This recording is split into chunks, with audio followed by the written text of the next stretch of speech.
بسم اللہ الرحمن الرحیم۔ السلام علیکم۔ میں چاہتا ہوں کہ صلاح الدین ایوبی کا مجسمہ اسرائیل میں نصب ہو۔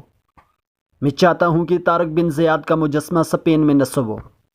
میں چاہتا ہوں کہ ٹیپو سلطان کا مجسمہ برطانیہ میں، قتیبہ بن مسلم کا مجسمہ روس میں اور چائنا میں، محمود غزنوی، غوری، تغلق، شیر شاہ سوری کا مجسمہ بھارت کے گلی کوچوں میں نصب ہو۔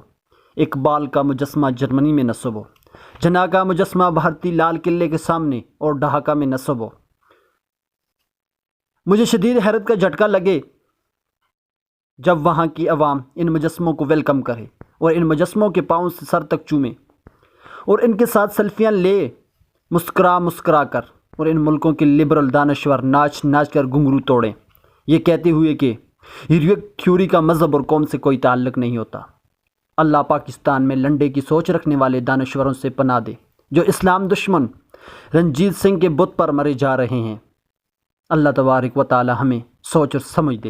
آمین ثم آمین والسلام۔